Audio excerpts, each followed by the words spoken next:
আপনারা দেখছেন digital express official YouTube channel. আপনারা প্রত্যেকেই জানেন রাজ্য সরকারের খুবই জনপ্রিয় একটি প্রকল্প, যেটির নাম হচ্ছে যুবশ্রী প্রকল্প। এই প্রকল্পের আপনাদের ইতিমধ্যে 2026 সালের জানুয়ারি এবং ফেব্রুয়ারি মাসের টাকা ব্যাঙ্ক অ্যাকাউন্টে দিয়ে দেওয়া হয়েছে। এই মুহূর্তে আপনাদের যুবশ্রী প্রকল্পের মার্চ মাসের আরও 1500 কোটি টাকা বাকি রয়েছে।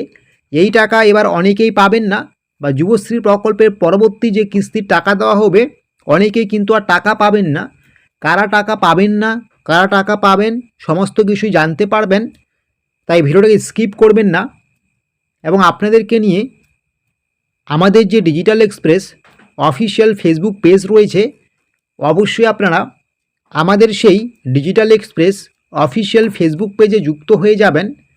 আপনারা যদি আমাদের ডিজিটাল এক্সপ্রেস অফিসিয়াল ফেসবুক পেজে যুক্ত হয়ে যান, তাহলে পরবর্তীতে রাজ্য সরকার, কেন্দ্রীয় সরকারের সমস্ত রকম আপডেটস আপনারা আমাদের ডিজিটাল এক্সপ্রেস অফিসিয়াল ফেসবুক পেজেই সবার আগে পেয়ে যাবেন।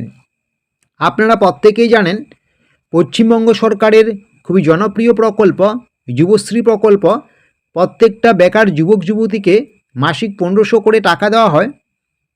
তো আপনারা ইতিমধ্যে জেনে গিয়েছেন এবার যুবশ্রী প্রকল্প থেকে অনেকের নাম বাতিল করে দেওয়া হচ্ছে, মানে অনেকেই আর যুবশ্রী প্রকল্পের টাকা পাবেন না। কারা কারা যুবশ্রী প্রকল্পের টাকা পাবেন না বা মার্চ মাস থেকে আর কোনো টাকা পাবেন না, যেই মার্চ মাসের টাকাটা বাকি রয়েছে সেই মাস থেকে শুরু করে পরবর্তীতে যত যুবশ্রী প্রকল্পের কিস্তির টাকা দেওয়া হবে, কোনো কিস্তির টাকা কিন্তু আপনি পাবেন না। তো আপনারা এটাও জানেন যে প্রত্যেক 6 মাস অন্তর অন্তর যুবশ্রী প্রাপকদের একটি করে অ্যানেক্সার 3 ফর্ম সাবমিট করতে হয়।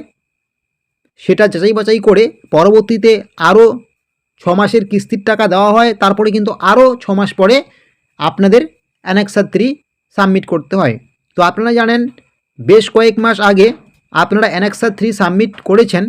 সেই অ্যানেক্সার 3 সাবমিট হয়ে যাওয়ার পরে সেগুলো কিন্তু এমপ্লয়মেন্ট ব্যাংক কর্তৃপক্ষ যাচাই বাছাই করেন।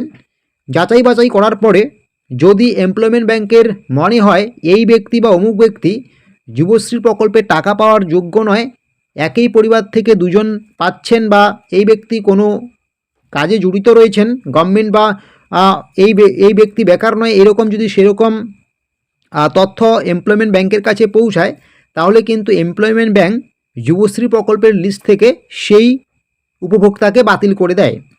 তো যাদের ইতিমধ্যে বাতিল করে দেওয়া হয়েছে, আপনাদেরকেই শুধু দেওয়া হবে না যুবশ্রী প্রকল্পের মার্চ মাসের টাকা থেকে শুরু করে পরবর্তী মাসের টাকাগুলো। আর যাদের আপনাদের এখনও বাতিল করে দেওয়া হয়নি, আপনারা কিন্তু অবশ্যই মার্চ মাসের টাকার পরে এপ্রিল, মে, জুন, জুলাই প্রত্যেকটা মাসের টাকা আগে যেমনটা পেয়েছেন এবারও পেয়ে যাবেন।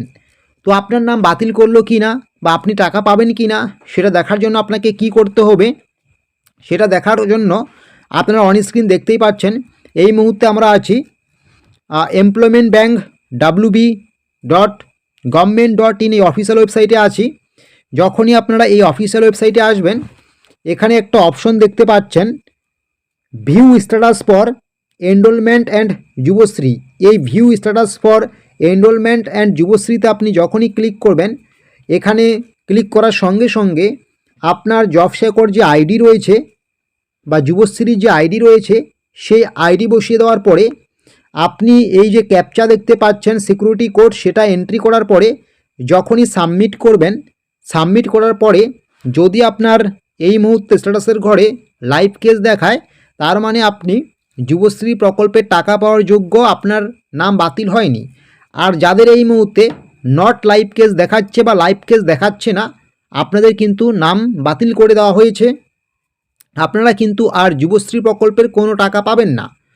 যদি আপনার মনে হয় যে আপনি সঠিক উপভোক্তা, তারপরেও আপনার নাম বাতিল করে দিয়েছে, তাহলে কিন্তু আপনি এমপ্লয়মেন্ট এক্সচেঞ্জ অফিসে গিয়ে যোগাযোগ করতে পারেন। তো এই রকমের ছোটো বড়ো তথ্য বা আপডেটসগুলো পাওয়ার জন্য অবশ্যই আপনারা আমাদের এই ডিজিটাল এক্সপ্রেস অফিসিয়াল ইউটিউব চ্যানেলটিকে সাবস্ক্রাইব করে নেবেন। এবং আপনাদেরকে নিয়ে আমাদের যে digital express official Facebook page রয়েছে, অবশ্যই আপনারা সেখানে যুক্ত হয়ে যাবেন। ভিডিও ডেসক্রিপশন বক্সে আমরা লিঙ্ক দিয়েছি।